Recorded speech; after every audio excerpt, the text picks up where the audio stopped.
Hear me okay, Elizabeth? I can hear you great. Thank you. Great. Okay.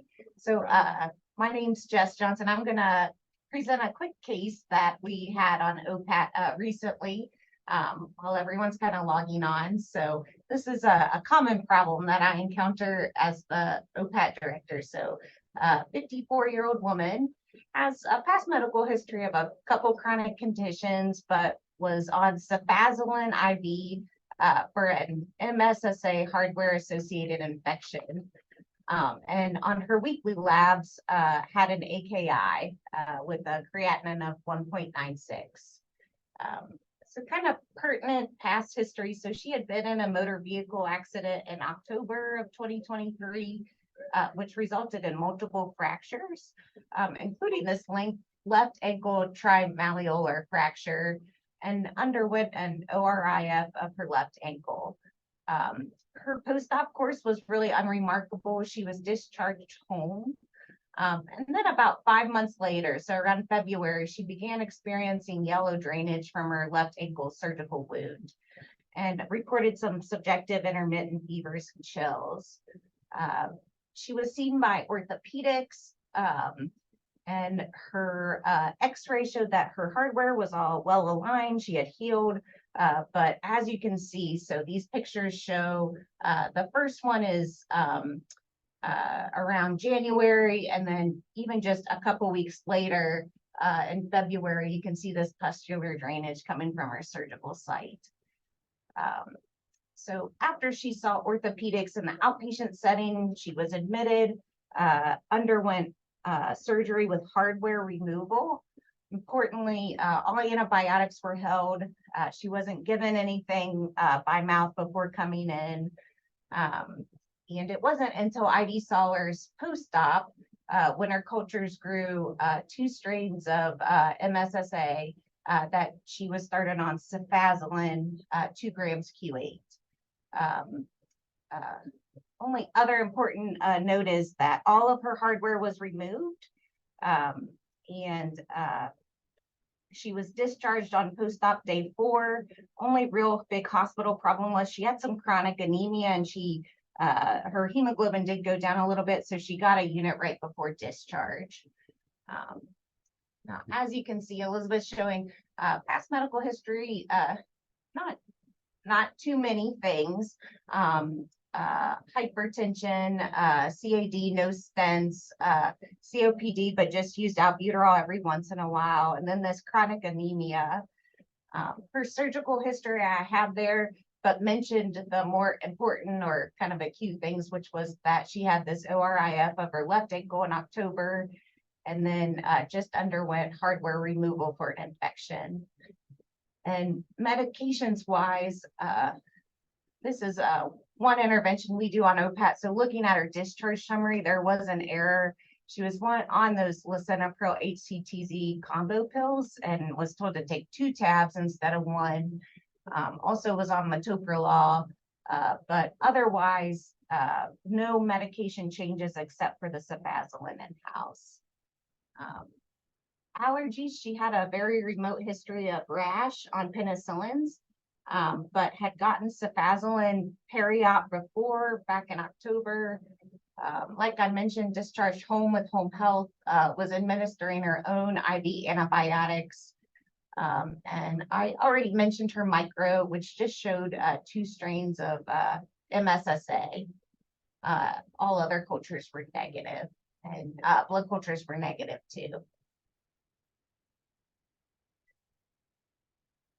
And you can keep scrolling, Elizabeth, to the lab. So hopefully you can see this okay. So her older labs are like on the right, and her newer labs are to the left. So looking at her CBC diff, so her post-op day lab 4 is the one on the right, and then on the left is about 7 days later when she gets her standard OPAT lab. So now she's about 11 days post-op from this infection, and has been on cefazolin for over a week. But you can see that her CBC diff, white blood cell count is normal.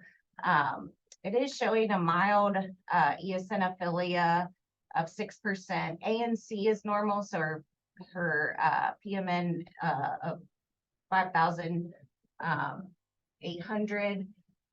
What's most impressive, of course, those are creatinines. Our baseline was 0.75, and now we're at 2.97. You keep scrolling, Elizabeth. So we check liver enzymes. She doesn't have any transaminitis. And also, most importantly, her CRP is like way better. So 81 post-op, and now it's actually really close to normal.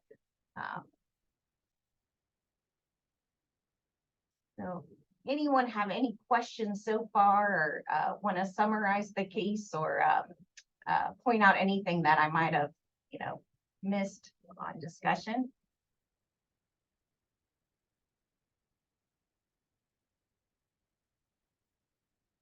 So when I think of her, so I have a 54-year-old woman with an MSSA, hardware associated infection, where all the hardware has been removed. That's always, a good note. Now with an AKI on outpatient IV cefazolin. So the first thing I think of is, okay, is my agent something that causes AKI kind of traditionally? Not really. It's not Vanc, which we always get concerned about. She wasn't someone in my mind I had flagged as could do bad on IV antibiotics. Her infection pretty cut and dry. She wasn't older. She had already shown that she was doing well on home health. Next question I have is, what is your workup and questioning from the outpatient standpoint for an AKI while on antibiotics, and then should she be readmitted? And kind of moving on, so she still has this infection, she's still on cefazolin. Okay, do we need to start considering a different agent, or a different IV antibiotic, a different PO antibiotic, and those kind of thoughts as well? So I'll tell you kind of what I did, and feel free to criticize me. So AKI on OPAT is something I see a lot. So I kind of have a general kind of list of questions I go through in my head. So first I call the patient and ask them if they feel okay. And if they're telling me that they're surprised I'm calling them, that's usually a good sign. Other thing is antibiotics can cause a lot of nausea, vomiting, diarrhea. So is this more of a pre-renal injury due to dehydration? She had said she wasn't eating or drinking great, but no diarrhea. So I couldn't really explain it away that way. I also asked her about her medicines. She had that error on her discharge summary. She knew there was an error, said that she had taken her one pill of her lisinopril HCTZ combo pill, as she always had, including while in the hospital. So I couldn't blame it on that either. Then I asked her, like, how about pain? Are you taking a bunch of Motrin or Aleve or ibuprofen? And she said no. So I was kind of stuck after trying to convince myself it wasn't the antibiotic, saying, okay, it's the antibiotic. With her creatinine being that high above baseline, so she was at almost 3 and her baseline was 0.7. I said, you got to go to the ER. And she was okay with that. After we got off the phone, about half an hour later, though, her very nice home health nurse reached out to me and she said, she really doesn't want to go. Can we repeat the labs and go from there? And I said, if her labs are the same or worse, she has to go to the ER.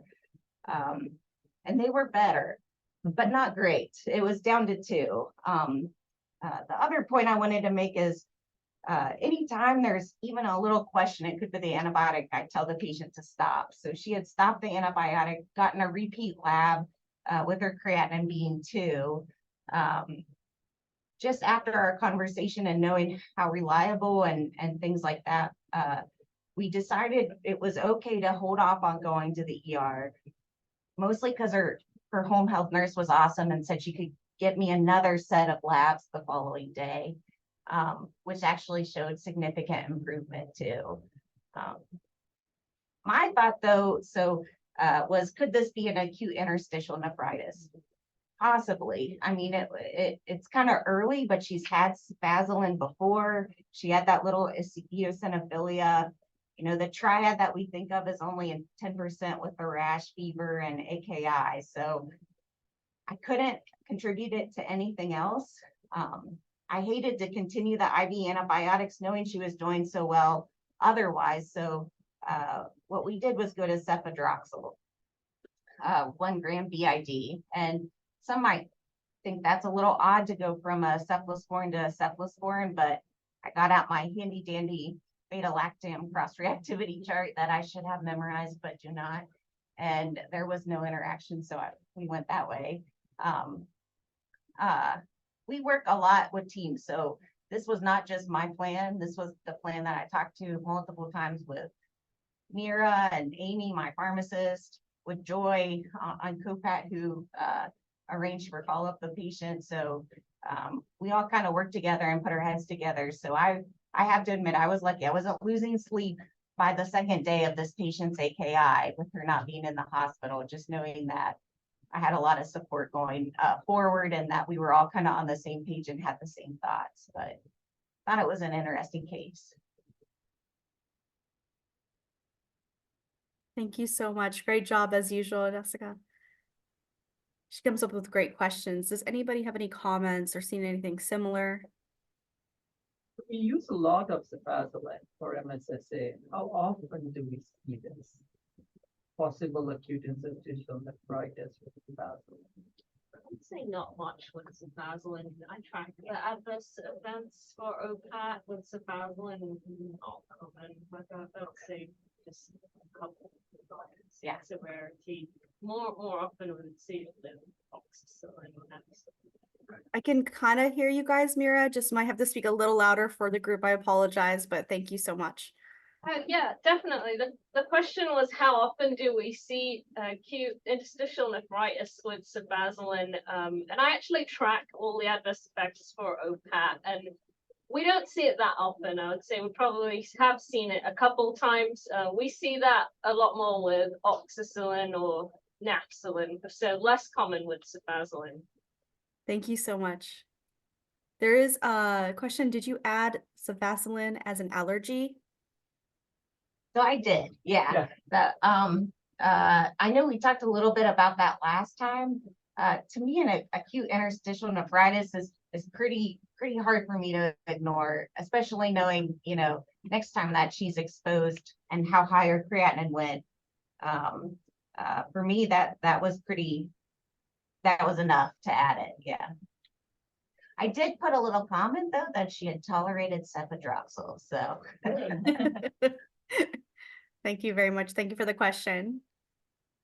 Any other comments or questions before we move on to the next case?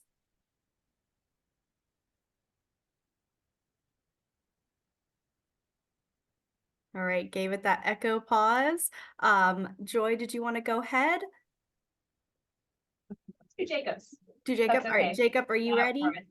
Jacob, would you like to present for us? Thank you very much. I didn't yeah, I didn't realize I'd be presenting. I just threw that up there. I thought I'd get some background there. So. Surprise! It's fine. We're here for you. It's just basically just giving us kind of like a recap of what this is. And as I do with the other cases, we just scroll on down and get to the questions in the comment section. So no pressure, no stress. All right, so this is apparently a 81-year-old male. He came in on the 22nd with chest pain. He had a left heart cath on 24th. That didn't do anything for it, but then he became tachycardic and tachypneic. Then he had a temperature of 100.3. Noted to have chills as well. They drew blood cultures. So his white count was initially normal, and then on that day it jumped up to 22. He had blood cultures, which drew, and that's the same with reset. The X-ray showed bilateral perfusion, worsened passing left lung base, but he was again completely asymptomatic. He just had the chest pain originally. Did a thorough review of systems, no fevers, body aches, joint swelling, like symptoms, wounds, things like that. Did have chronic back pain that had been unchanged since he was 16 years old. No heart failure, vascular devices, blood cultures, repeated on 30th for no growth. He had the left heart cath in a second. almost stents replaced. He had CTE, which was interesting. Oh, sorry. It showed, oh, it's on the bottom there. Showed mild pulmonary mitral valve regurg and moderate tricuspid valve regurg, which I asked cardiology, and they said it was similar to prior finding, and there was no changes. Medications on those meds. Otherwise, yeah, so I decided to treat him with cefadroxil for 4 weeks from negative blood cultures. So my question was, do we need to do more investigation for him for source? Again, with fully asymptomatic, came in with something different with chest pain and no hardware, no intravascular devices. Another question is, when do you do kind of like 3 weeks of therapy? I know another provider here did 3 weeks for similar situations in which nothing was found instead. Again, similar things with no hardware and no TE either. And then when would you transition to PO in this patient? 48 hours afterwards, a couple of days. Yeah. Thank you. Great job, Jacob. Really appreciate that. All right, go ahead, team. Any questions or comments? And then you can go into those recommendations. I can keep this up as well for a little bit, and then I'll take it away. So, Jacob, just to make sure we're on the same page, do you mind if I summarize it and you tell me if I'm right? 100%. Cool. Okay, so from what I got, so 81-year-old, immunocompromised with renal cell carcinoma, but just on PO chemo, came into the hospital for non-infection stuff. So Mhm. we needed a left heart cath, but during hospitalization had a fever, leukocytosis, and was found to have an MSSA bacteremia. So hospitalization. Yeah, which happened after left heart cath. Is that correct? Gotcha. So a Yep. hospital acquired MSSA bacteremia. Presumed, yeah. It was hospital day, I think 3 or 4 when he had it.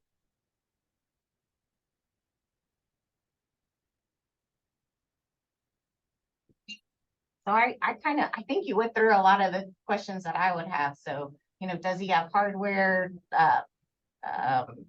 Which was no. My thought is, okay, so where did this MSSA come from? Like, if it was hospital acquired, did it go in maybe through his left heart cath site? Does he have a peripheral IV that might have been the entry site? I think some of that can be helpful with exam, just to make sure that we don't have an infection kind of lingering somewhere that needs a little bit additional workup. But from what you're saying, it just seems more like that was ruled out and we're just talking more about the bacteremia component of things. Yeah, he had no peripheral lines infiltrated. I asked the nurse and the patient looked there as well. Because again, like I said, there was just a string of about a week or so. Maybe it wasn't that long, but it seemed like only a week, which had a couple of these patients with 1 out of 2 or 2 out of 2 that quickly resolved, that had no known sources despite pretty good workup.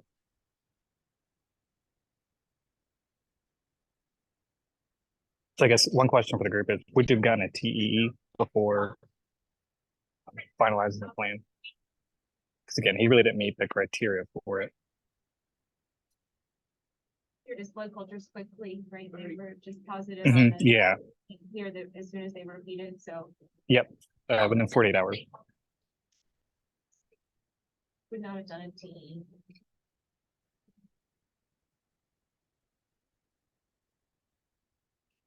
And I spoke with cardiology for this one, and they said it was pretty much, again, similar findings. They weren't concerned about endocarditis. Skipping down to the last question, it would have been comfortable switching to oral antibiotics after 48 hours once we knew the blood cultures were negative in 48 hours. What do you think about duration, Jacob? You treated for 4 weeks, and that's one of your questions. Did go through your mind? Treating. Oh, mine was it. Yeah, because I was like, there's at this point, no concern for deep-seated infection. So no osteo, no joint infection, no hardware. So it doesn't really need the 6 weeks. And then That's a I don't see it. Like, I know as I've been practicing, I'm definitely getting a lot more comfortable going from IV to PO, but the duration sometimes is what gets me a little bit stuck. I was taught, for Staph aureus bacteremia especially, it's better to better to go a little bit longer than not long enough. He's immunocompromised too, so that would make me err on the side of 4 weeks, although I'm not sure if every ID doc would say that. Or if they would maybe even consider a 2-week duration. I think because of his age, by that age, you've got significant osteoarthritis, and knowing the fact that staff can go and feed, I would probably have stayed with the 4 weeks as well.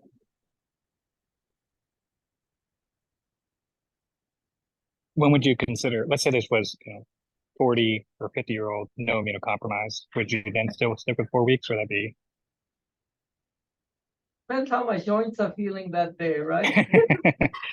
I know, because like I said, one of the people here, they did 3 weeks for something similar, and the way I was trained by some very good people was pretty much 2 weeks, then 4 weeks. I never did the 3 weeks, so Yeah. I've seen a lot more here.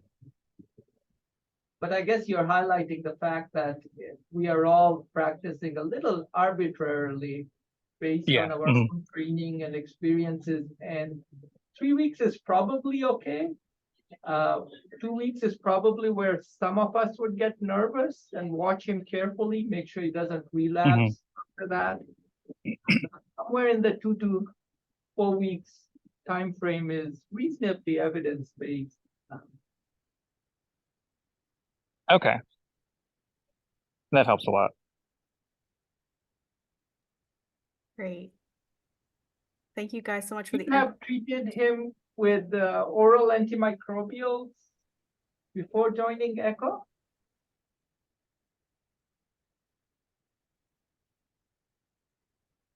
Jacob, I think that was for you. Oh, sorry, what were you saying, Dr. Ford? I was asking if you would have treated with oral antimicrobials before joining the ECHO project here. Oh, no, after I texted you that one time, I would have, yes. So. Okay.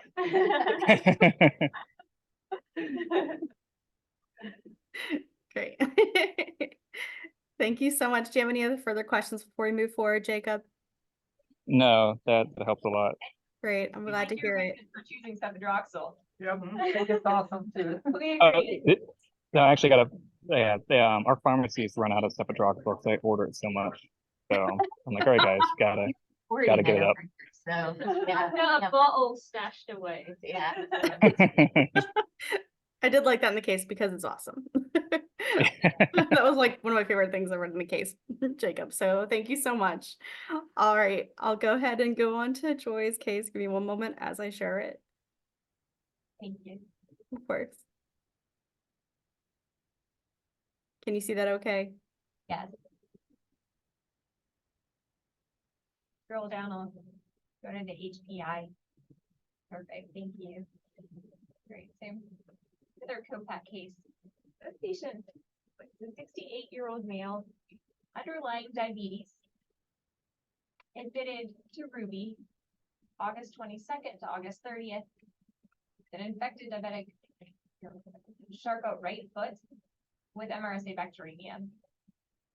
So when he presented his blood cultures on August 22nd through MRSA, 2 of 2 sets, and I believe that was 4 of 4 bottles, so high-grade bacteremia, did clear quickly on August 24th after initiation of antimicrobial therapy. He underwent right foot irrigation and debridement on August 25th, and operative cultures from the right foot grew MRSA. Surgical pathology showed acute osteomyelitis and osteonecrosis. At the time of evaluation, he was receiving vancomycin. So went over his significant past history. Medications are mainly those related to diabetes, hypertension, and prevention. For his social history, he lived alone, but he did have family support. And when he left the hospital, he'd be able to stay with his daughter, who would help with his care. And he was actually employed as a shuttle driver at our facility. No significant alcohol or drug use. And this is his physical exam. So the top picture is the picture of his foot when he was hospitalized. But overall, it appeared well. He was non-toxic. you know, clear breath sounds, no murmur. But this is his right foot, so you can see a deformed foot. There was edematous, erythematous, and the erythema extended over the dorsum of his foot, but was most prominent in the area that's shown here in the medial aspect. The picture below is the follow-up. So this is after treatment. And that I guess should really come at the end of the case, but you can see still the deformity, but infection is clearly healed. These are his labs. So maximum CRP was about 385. By the time he was evaluated a few days later, it decreased to 108. And then his micropathology I kind of went over already. So blood culture is positive, cleared quickly, operative culture is positive, and then his surgical pathology.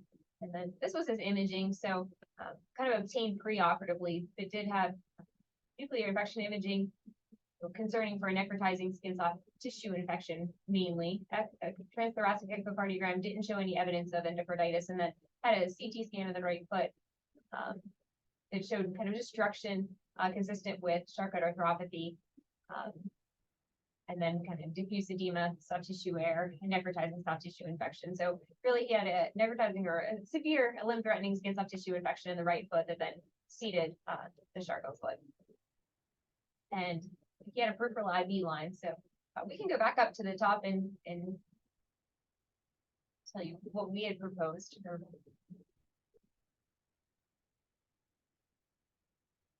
So an option for this patient for an oral regimen would be linezolid.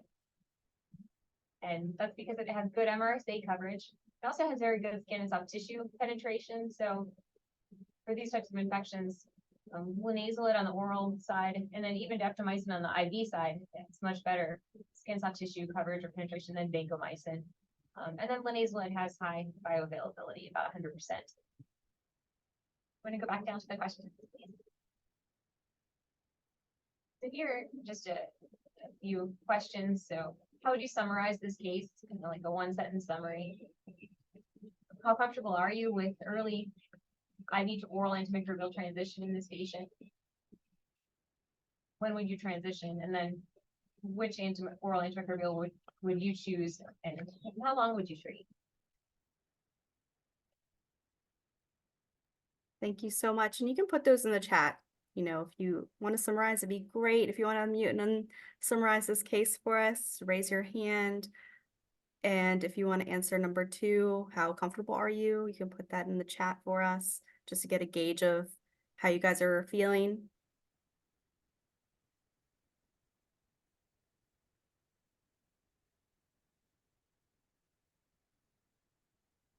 So are any of you comfortable with number 2? Not comfortable? Kind of comfortable? So a summary would just be an infected diabetic Charcot right foot with MRSA bacteremia, status post-IND as a start.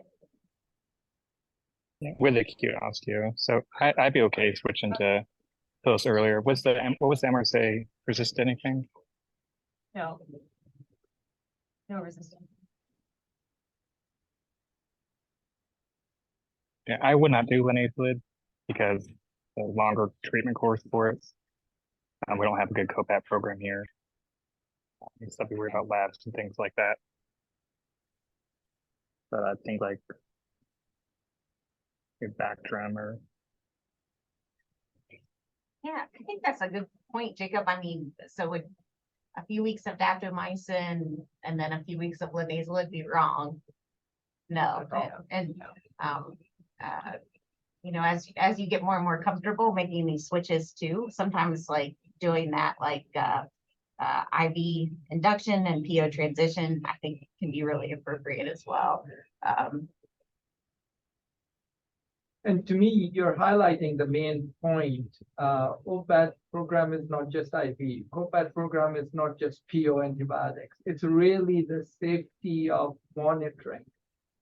You know, it's did you get an AKI on it? Did you get a cytopenia on this? Whether it's a PO or an IV regimen. So if your program does not yet have a safety monitoring apparatus, then yeah, I can see where you would say, let's do a few days of intravenous before transitioning to PO. Thank you. We have a chat saying I would be okay switching to PO based on everything you have taught me thus far. That's very nice. Thank you for that.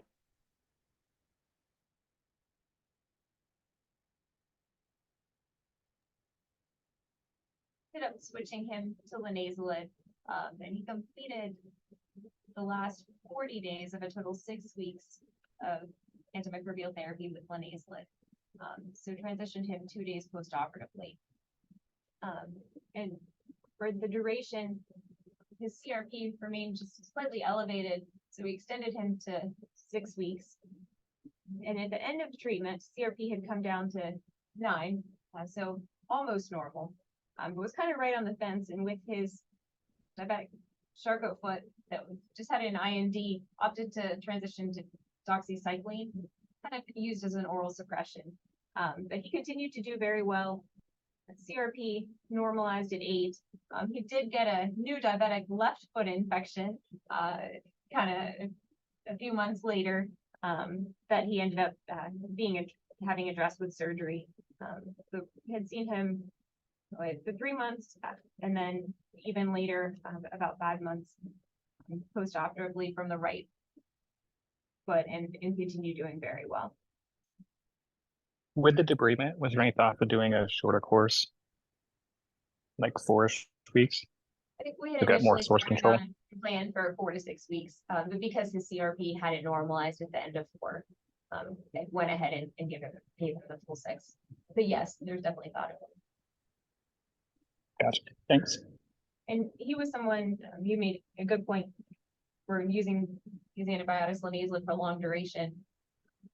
So if you would happen to have any side effects, cytopenias, you have to have a monitoring program, and we can intervene. But he did very, very well, with no issues, no side effects or adverse events at the end of his course. Great. Thank you so very much. Does anybody else have any questions or comments? Thank you, Joy. All right, so I think we'll move on to the didactic portion of the session. For interest of time, again, thank you so much to our case presenters, and thank you for the chats and comments. Did you want me to share your screen, the slides on my end? I gave you capability to do so if you'd like. Okay, yeah, I'll go ahead and share my screen. That's fine.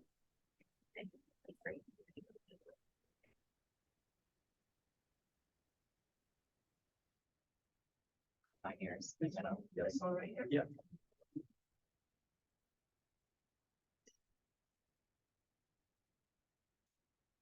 Can you have this one presentation?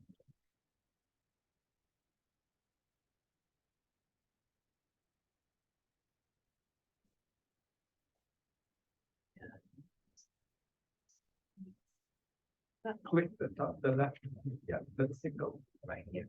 Yeah. There you go. All right. Perfect. All right, so for those of you that don't know me, my name's Mira. I'm one of the infectious diseases pharmacists here.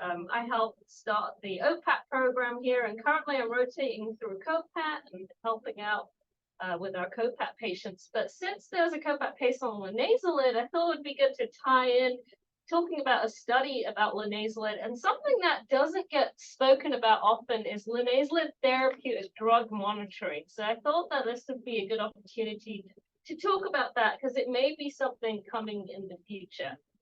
So just a bit of a background about linezolid. We know it's in the oxazolidinone class. It is a protein synthesis inhibitor. It does impact the 50S subunit, and it does have 100% bioavailability. So using it orally essentially is the same as using it IV. It has excellent bone penetration, excellent bone concentration, so reaches concentrations of about 50%, which actually is adequate to treat gram-positive bacteria. So bone concentrations are really good.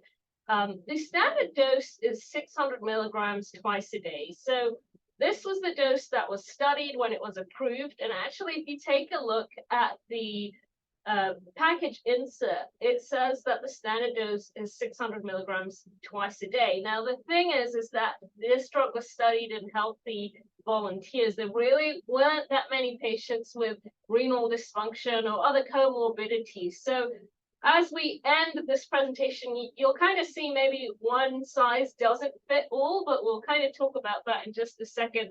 And here you can see the coverage and the organisms that linezolid would treat.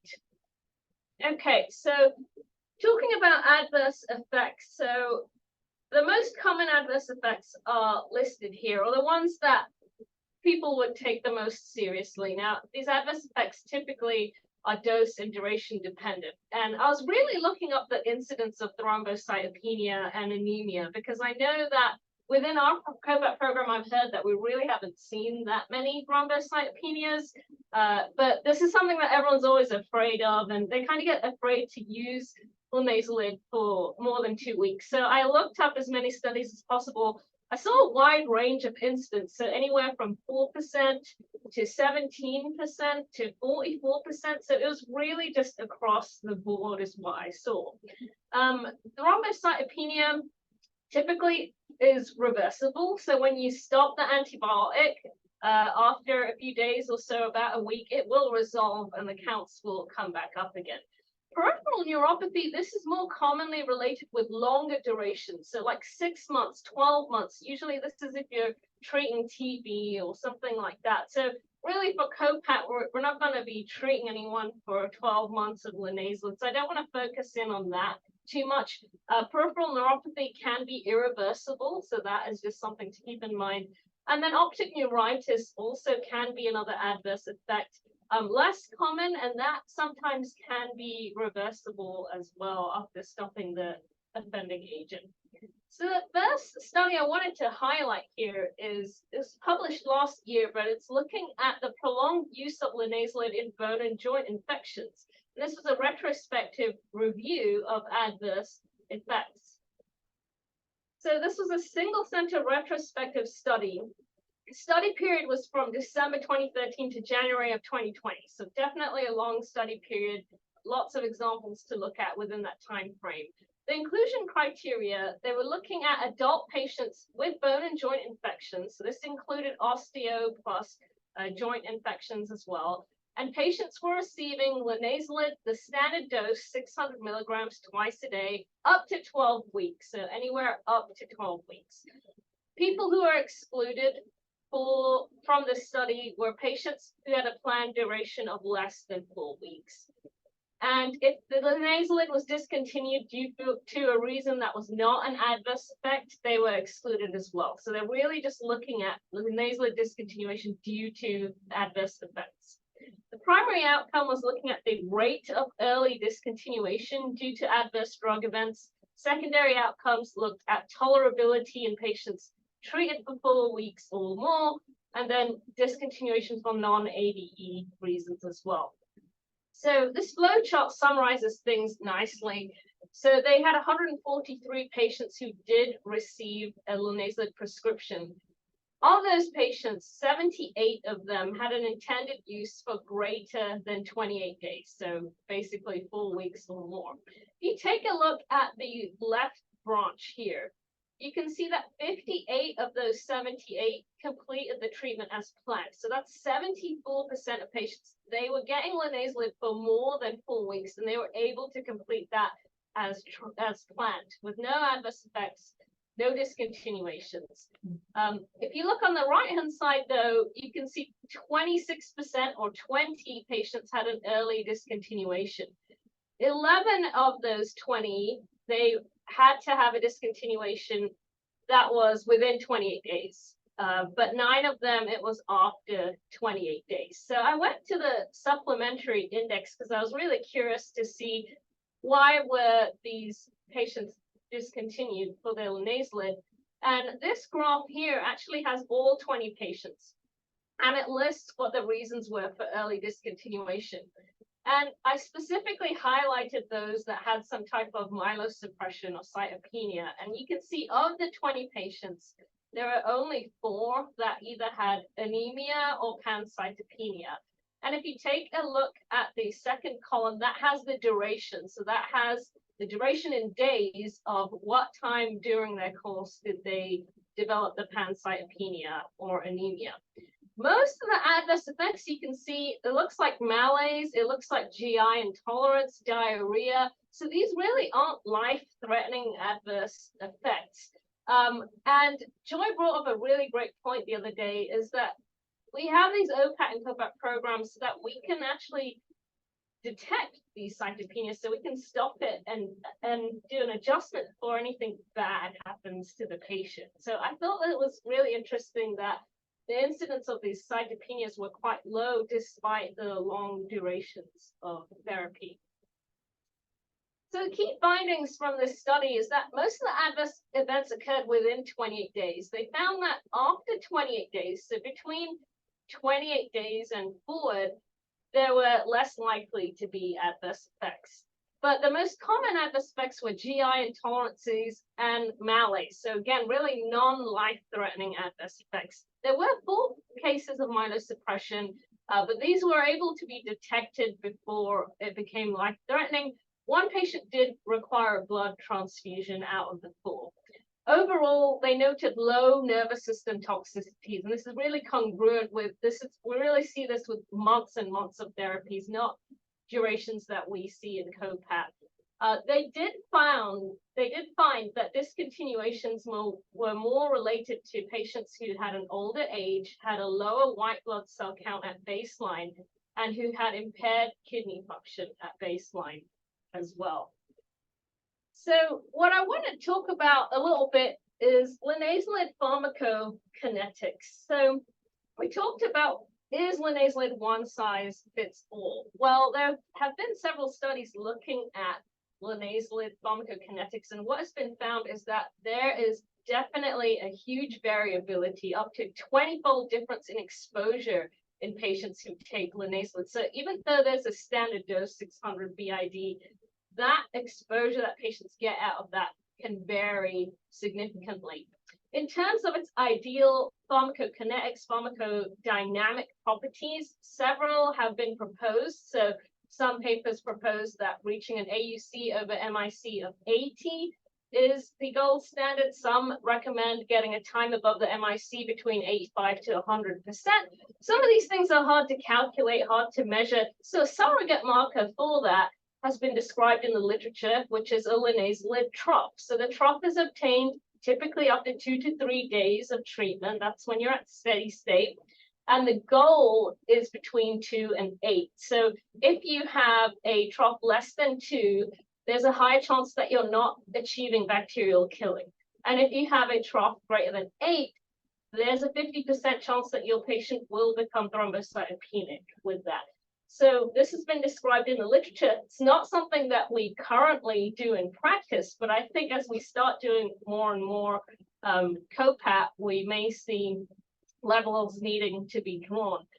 So this study essentially was just looking at over 2,000 levels of linezolid. And what they found was that only 50% fell into the desired 2 to 8 range. So I can just highlight that area right here. 16% actually had underexposure, and then 33% of patients had overexposure. So this 33% were at risk for thrombocytopenia, and then 16% they were at risk for treatment failure, essentially. This next graph here, it just shows the correlation between creatinine clearance and linezolid levels. So creatinine clearance is on the x-axis, the levels is on the y-axis. This is our desired range. So again, as you can see, the lower your renal function is, there's a probability that your linezolid concentration is going to be above that 2 to 8 range, which puts you more at risk for thrombocytopenia. So on this slide, I've summarized the risk factors for linezolid-induced thrombocytopenia. So low platelet count at baseline, low body weight, elevated serum trough, and elevated APACHE-2 score.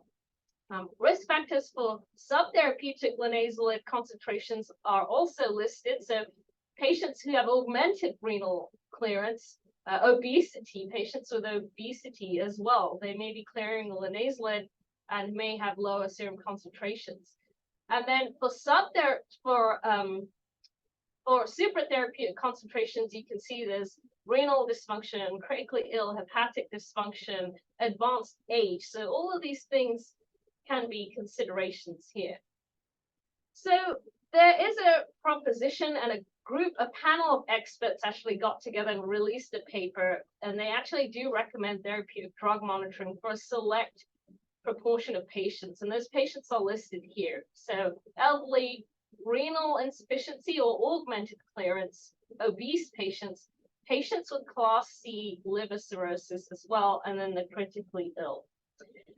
And they actually did make recommendations about dose adjustments in certain populations. So for renal impairment, if you have a trough greater than 8, it's more than likely that your clearance was below 40. And so they recommend that actually a dose of 300 twice a day may be appropriate, and that would still reach the pharmacokinetic goals as well. For hepatic impairment, for class A and B, they didn't recommend any adjustments, but for class C, they found there was reduced clearance, and they recommended actually going to 600 daily. They also made some recommendations with obesity as well, so I won't read all of these out. But one thing they did say is not to do 600 milligrams every 8 hours, because that actually is correlated to increased risk of thrombocytopenia. So what they recommend with obesity, they actually recommend doing 450 milligrams every 8 hours in patients with normal renal function, and that would help you reach your PK/PD parameters a lot more efficiently.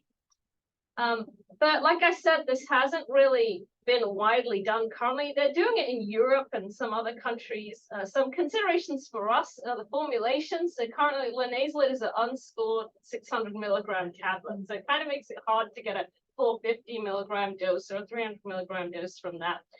There is a suspension available, but cost can be a prohibitive factor there. And then there are multiple IV doses available, but again, we're trying to do more IV to PO switches because we know that that can be appropriate.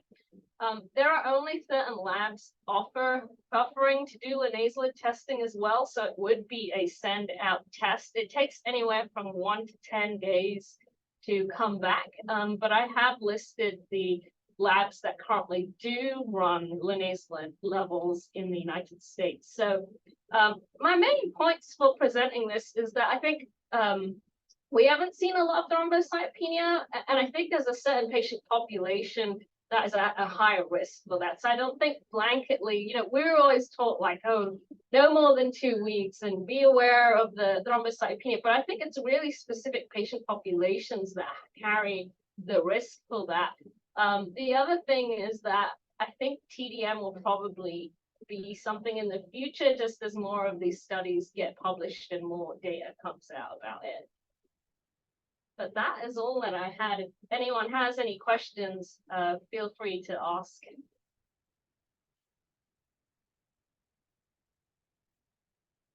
Thank you so very much.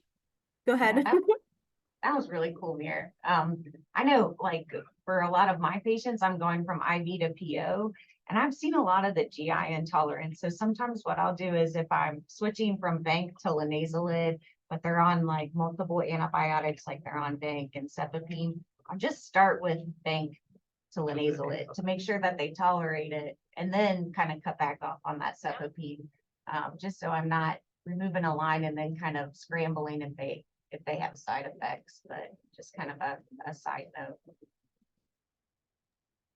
Thank you for that. Does anybody have any questions?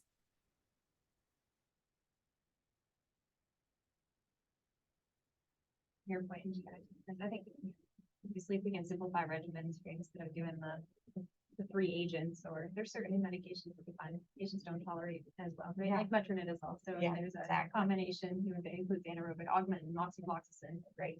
just to make it better medication. A little off topic, but kind of going along the same lines. Have we done therapeutic drug monitoring? I looked into it because I wanted to do it so bad, and I wanted to do a study, and I hit a dead end. So I talked to the micro lab. They directed me to National Jewish out of Colorado, but then I have not reached out after that. But I mean, it would be great if we could study that. That's what I've noticed with patients on linezolid, and you would know this better than me. It does seem like their platelets, you've got a little room for error. Yes. So they kind of like slowly but surely maybe trickle down. Although some of that might be because platelets are a poor man's CRP, so their infection's getting better. But again, just to the point with a monitoring program, they're like, okay, trickling down, you can stop it before you're kind of behind the 8 ball, if that makes sense. Yeah. The CID recently had a publication on the linezolid's use in the oncology service, where patients already had low platelets.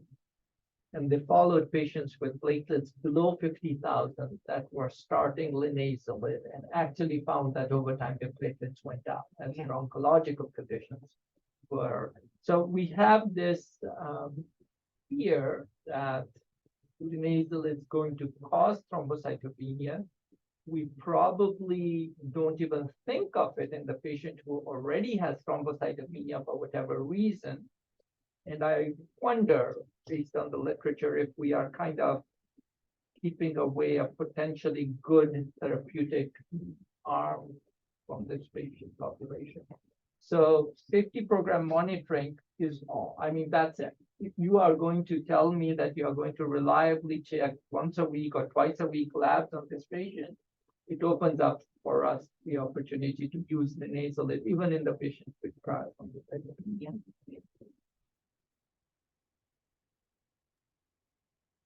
Thank you again so very much. Before closing, any other questions or comments?